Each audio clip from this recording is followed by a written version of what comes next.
Nagsalita na ang anak ni Congressman Zaldico na si Elise tungkol sa flood control controversy na kinasasangkutan ng ama.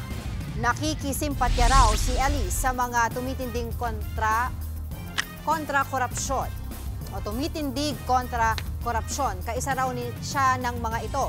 Hindi naman daw itinatanggi ni Elise na pinanganak siya sa mayamang pamilya, pero lagi siya raw sinusubukan na humiwalay rito. Kinukondena raw ni Elise ang anumang uri ng korupsyon. Naintindihan niya rin daw ang galit ng taong bayan.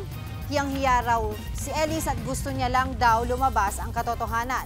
Naniniwala siya na dapat managot ang mapatunayang sangkot sa mga krimeng ito, kahit ang sarili niyang ama. Hinihikayat ni Elise si Congressman Zaldico na lumutang na para managot.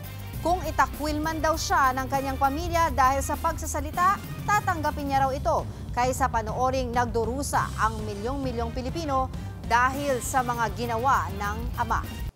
Mga kapatid, Angela Lagunsad Castro po para sa komprehensibo at makabuluhang balitaan at talakayan. Mag-follow at subscribe na sa social media pages ng News 5.